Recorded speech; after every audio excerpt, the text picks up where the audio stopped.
Good morning, dear AGC friends. This is Dalia Ziada from Egypt, and this is August 15th, the second day of the huge, let's say, war between the Muslim Brotherhood on one side and their supporters, and the police forces and the rest of Egyptians on the other side. I'm sure you've heard a lot of in the international media about what's going on, but I'm here just trying to give you a point of view or an insider point of view about what has really been going on.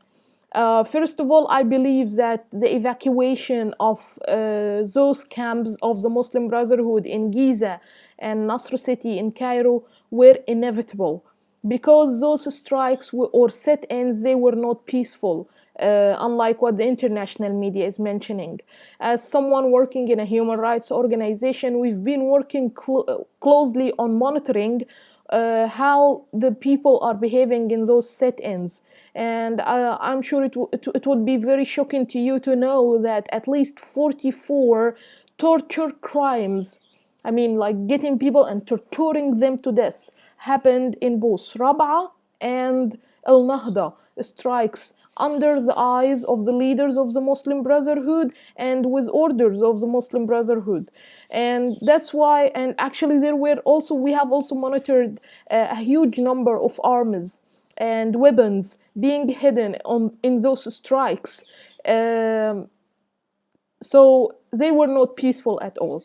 But let me tell you what made it so tragic, what we've seen yesterday. It's not because the police forces were violent. On the contrary, the police force started by warning the protesters or the people in the two sit-ins more than once that they should be evacuating the place as soon as possible.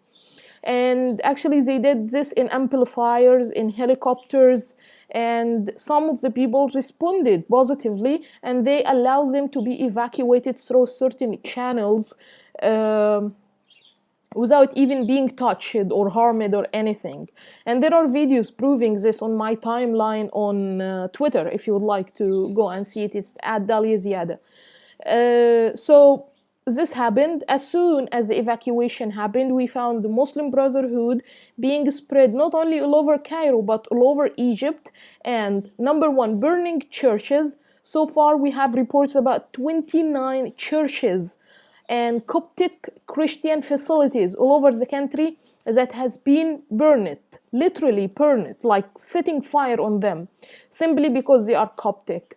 And this includes, by the way, like Coptic charity associations, churches, Coptic schools, and they were all set fire on. Of course, this is to incite hatred and make the Christians respond, so it seems to the world like a civil war or something. On the other hand, when the church's game did not work well with them, a few hours later they started attacking police stations.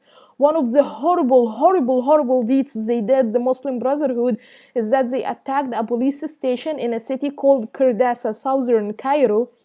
It's in El Fayoum governorate, and they attacked the police stations with guns. By the way, the policemen in the police stations, they were just practicing their work, like day-to-day work. They were not attacking anyone or doing any harm to anyone. So they attacked the police station, they killed the policemen. 11 policemen were killed, and their bodies were taken outside the police station, hanged outside the police station, and mutilated in front of everyone, while the Muslim Brotherhood and the Islamists who are supporting them were chanting Allahu Akbar. It was very brutal and very inhuman. They did the same thing with different police stations, of course, but not as horrible as what happened in Kurdasa.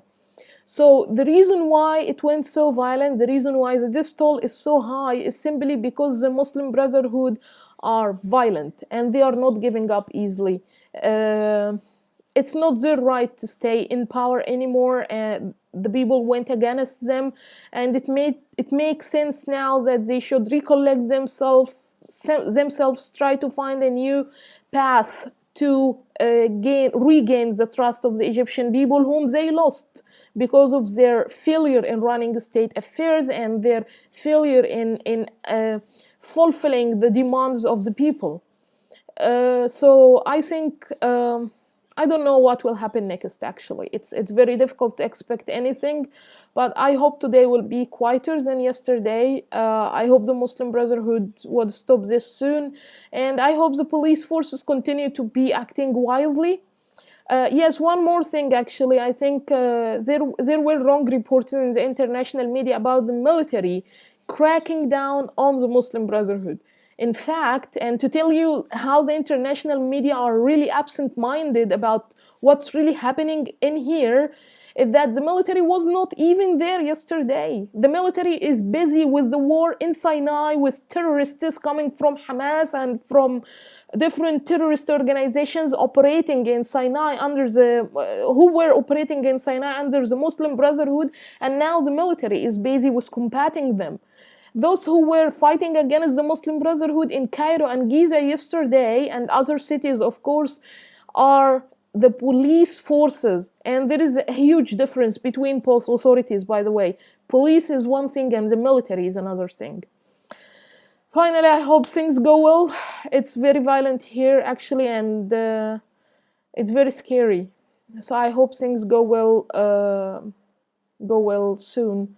I will keep you posted about what they find in those strikes, like bodies and bodies of the dead people. Yes, actually, one of the things they discovered in Rabaa yesterday is that inside the mosque there were bodies of dead people, 38 bodies of dead people. Horrible, and it seems like they've been dead for a while. It's not they are not just dying immediately or right now. They have been there for a while. So the big question now, where those bodies came from and whose bodies are they? And why they are hidden in the mosque? Why are they not buried somewhere or sent to hospital? Well, I think a lot of surprises will appear soon, but until then, I hope the bloodshed would stop and the violence would calm down a little bit. I'll keep you posted, and I hope to see you all soon in October. Thank you. Bye.